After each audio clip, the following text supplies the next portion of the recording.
एक गांव में एक किसान अपनी पत्नी के साथ रहता था। एक दिन वह किसान अपने खेतों की तरफ जा रहा था। तभी उसे एक गड्ढे में से आवाज आती है। अरे ये कैसी आवाज है? लगता है कोई कुत्ते का बच्चा है जो मुसीबत में है। मुझे इसे बचाना होगा, नहीं तो ये मर जाएगा। फिर वह गड्ढे में झांक कर देखता है तो उसे वहाँ एक छोटा सा कुत्ते का बच्चा दिखाई देता है। वह उसे देखकर दंग रह जाता है। उसका रंग नीला होता है। ये तो कोई कुत्ते का बच्चा लगता है, लेकिन ये तो नीले रंग का है। मैंने तो इससे पहले कभी भी नीले रंग का कुत्ता नहीं देखा। इसे घर ले चलता हूँ। सुमन तो इसे देखकर बहुत खुश हो जाएगी।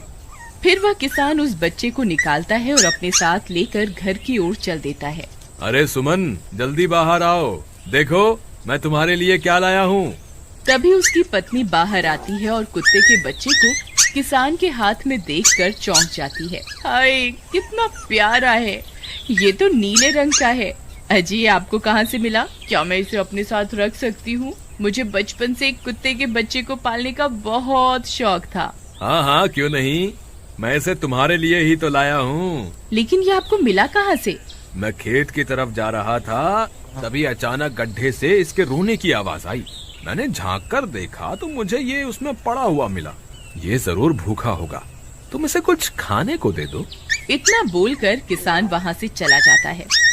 फिर सुमन उसकी खूब देखभाल करती है। वह दिन भर उसके साथ खेलता कूदता है। सुमन भी उसे पाकर बहुत खुश थी। वह कुत्ता पूरे गांव में आकर्षण का केंद्र था। वह जब भी गांव में घूमने निकलता, सारे गांव वालों की नजर उसी पर टिक जाती थी, क्योंकि किसी ने भी नीले रंग का कुत्ता पहले अपनी जिंदगी में कभी भी नहीं देखा था। अरे हरिया, देख तो, ये उसी किसान का पिल्ला है। तूने कभी नीले रंग का कुत्ता देखा है क्या? नहीं भाई, मैंने तो पहली बार ऐसा कुत्ता देखा है। लेकिन ये इस किसान को मिला कहाँ से? इतना अनोखा कुत्ता खरीदने की हैसियत तो इस किसान की है नहीं। अरे भाई, इससे तो ये किसी गड्ढे में पड़ा हुआ मिला था। मुझे तो लगता है जरूर ही ये कोई जादुई कुत्ता है। तुम्हें क्या लगता है बाजार में इसकी क्या कीमत होगी? भाई, ये तो नायाब चीज है, ये तो अनमोल होगा। इसके हमें मुंह मांगे पैसे मिलेंगे। भाई, हर नायाब चीज पर तो सिर्फ हमारा ही अधिकार है। देर किस बात की, आज रात को ही इसे किसान के घर से चुरा लेंगे। रात होने पर किसान और उसकी पत्नी घर में सो रहे होते हैं। तभी लल्लन और हरिया किसान के घर में घुस जाते हैं और नीलू को बहलाने फुसलाने लगते हैं। ले ले बेटा, बिस्कुट खा ले। ले ले ले ले ले ले, आजा आजा। वह झट से उसे बोरे में कैद कर लेते हैं और वहाँ से 9-2-11 हो जाते हैं और भागकर अपने घर आ जाते हैं। हरिया भाई, एक काम तो पूरा हो गया, बस अब इसे शहर जाकर किसी को बेचना बाकी है। शुभ काम में देरी किस बात की? हम कल सुबह होते ही इसे शहर जाकर किसी को बेच आएंगे। अगले दिन सुबह होने पर वे दोनों नीलू को बोरे में डालते हैं और उसे बेचने के लिए निकल पड़ते हैं। रास्ते में उन्हें एक सेठ मिलता है। उसे उस बोरे में से अजीब अजीब सी आवाजें आती हैं। अरे भाई, रुको रुको, इस बोरे में क्या भरकर ले जा रहे हो? भाई, ये एक जादुई कुत्ता है। ऐसा कुत्ता पूरी दुनिया में केवल एक ही है। ऐसा कैसे हो सकता है भाई? जरा मुझे भी तो दिखाओ। वह सेठ नीलू को देखकर चौंक जाता है। तुम्हें इसके लिए 100 सोने की मुद्राएं देनी होंगी। ठीक है, मुझे मंजूर है। लो, ये लो तुम्हारी 100 मुद्राएं। आज से ये कुत्ता मेरा हुआ। वहीं दूसरी तरफ नीलू को घर में न पाकर सुमन और किसान परेशान हो जाते हैं। सुमन का रो रो कर बुरा हाल हो जाता है। नीलू, तुम कहाँ चले गए? तुम्हारे बिना मैं कैसे जीऊंगी? वापस आ जाओ ना नीलू। अजी, मेरे नीलू को कहीं से भी ढूंढ कर लाइए। जब तक वो वापस नहीं आएगा, मैं खाना नहीं खाऊंगी। ठीक है, तुम रोना बंद करो, मैं उसे ढूंढ कर लाता हूँ। फिर किसान गांव में लोगों से नीलू के बारे में पूछता है। अरे भाई, मैंने तुम्हारे कुत्ते को देखा था। वो लल्लन और हरिया तुम्हारे घर से बोरे में किसी को भरकर ले जा रहे थे। वो अवश्य ही तुम्हारा कुत्ता होगा। फिर किसान भागता हुआ लल्लन के घर जाता है। लल्लन, मुझे पता चल गया है, तुम्ही ने मेरे नीलू को चुराया है। उसे अभी के अभी वापस लौटा दो, नहीं तो मुखिया से कहकर तुम्हें कड़ी से कड़ी सजा दिलवाऊंगा। अरे हरिया भाई, इसे कैसे पता चल गया? मुझे लगता है किसी ने हमें उसे चुराते हुए देख लिया होगा।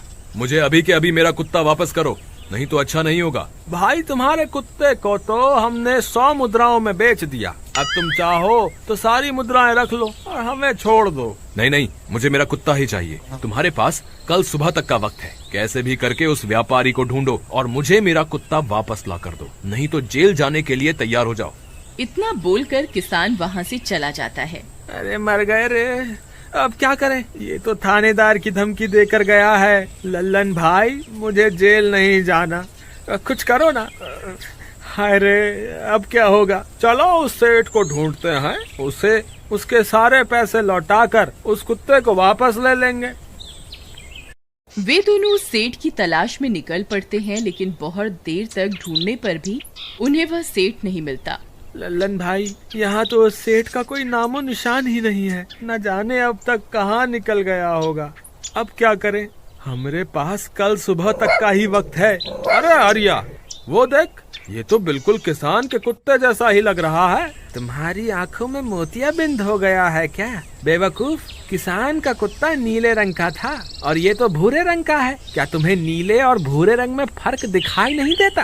अरे तो क्या हुआ, अगर हम इसे नीले रंग से रंग दें तो उसके बाद ये हूबहू नीलू जैसा ही दिखेगा। बात तो तुम सही कहते हो भाई, चलो फिर देर किस बात की, अभी इसे पकड़ते हैं। फिर वे दोनों उस कुत्ते को पकड़कर अपने घर ले जाते हैं और नीले रंग का पानी घोलकर उसे उसमें डुबो कर उसका रंग भी नीला कर देते हैं। अरे भाई हरिया, ये तो बिल्कुल नीलू जैसा ही दिख रहा है। फिर अगले दिन वे उस कुत्ते को अपने साथ लेकर किसान के घर जाते हैं। अरे भाई मोहन, देखो हम तुम्हारे लिए क्या लाए हैं, जल्दी आओ, तुम्हारा नीलू वापस आ गया है, जल्दी आओ। किसान और सुमन की खुशी का ठिकाना नहीं रहा। लल्लन और हरिया, तुमने गुनाह तो बहुत बड़ा किया था, लेकिन वक्त रहते तुमने अपनी गलती को सुधार लिया, इसलिए मुझे तुमसे अब कोई शिकायत नहीं है, तुम दोनों जा सकते हो। फिर वे दोनों वहाँ से निकल जाते हैं। नीलू, तुम वापस आ गए, मुझे तुम्हारी कितनी फिक्र हो रही थी, कहाँ चले गए थे तुम? हाँ, आज के बाद मैं तुम्हें कभी अकेला नहीं छोड़ूंगी। मेरा नीलू इतने दिनों बाद घर आया है, इतना गंदा भी हो गया है। चलो अब हम नहाई करेंगे।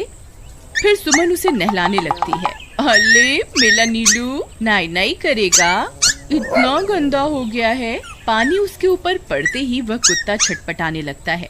अरे क्या हुआ नीलू, तुझे तो नहाना बहुत पसंद था, आज क्या हो गया तुझे? तभी उसका सारा नीला रंग उतरने लगता है। अरे ये क्या, इसका रंग क्यों उतर रहा है? तभी वह कुत्ता गुस्से में आकर सुमन को काट लेता है। अरे मर गई रे, हाय रे, अरे सुनो जी, इसने तो मुझे काट खाया। हाय रे अजी, सुनते हो, जल्दी आओ, मुझे लगता है ये हमारा नीलू नहीं है, देखो इसका तो सारा रंग ही उतर गया।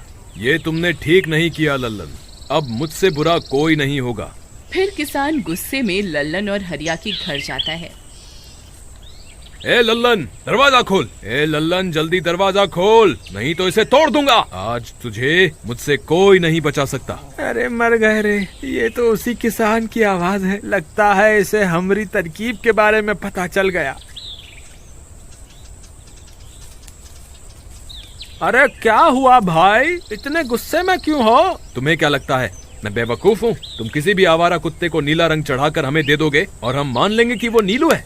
भाई हमें माफ कर दो, हमने उस सेठ को ढूंढने की बहुत कोशिश की, लेकिन उसका कोई नामो निशान नहीं मिला। भाई तुम ये 100 मुद्राएं रख लो, अब इससे ज्यादा हम तुम्हारे लिए और कुछ नहीं कर सकते। अगर तुम चाहो तो हमें जेल भिजवा दो, हम दोनों अपनी गलती की सजा काटने को तैयार हैं। किसान उदास हो जाता है और उनसे 100 मुद्राएं लेकर वापस अपने घर आ जाता है। मुझे माफ कर दो सुमन, मैं तुम्हारे नीलू को नहीं ढूंढ पाया। ये लो, ये 100 मुद्राएं हैं। नीलू को बेचने पर उन्हें इतने पैसे मिले थे जो उन्होंने मुझे दे दिए हैं। उन्हें अपनी गलती का बहुत पछतावा है, लेकिन अब कुछ नहीं हो सकता। नहीं, मेरा नीलू जरूर वापस आएगा। हम एक काम करते हैं, कल सुबह इन 100 मुद्राओं का भोजन खरीदकर गरीबों में बांट देंगे। क्या पता उनकी दी हुई दुआओं से हमारा नीलू वापस आ जाए। अगले दिन सुबह होने पर वे दोनों उन पैसों से गरीबों में भोजन बांट देते हैं और वापस अपने घर की ओर चल देते हैं। तभी उन्हें कुछ आवाजें सुनाई देती हैं। वे दोनों चौंक जाते हैं। अरे ये तो मेरे नीलू की आवाज है। नीलू, नीलू तुम कहाँ हो? तभी सामने से नीलू भागता हुआ उनके पास आता है। नीलू तुम वापस आ गए, तुम कहाँ चले गए थे? मैं तुम्हारे बिना कितनी उदास हो गई थी। किसी ने सच ही कहा है, दुआओं में बहुत शक्ति होती है।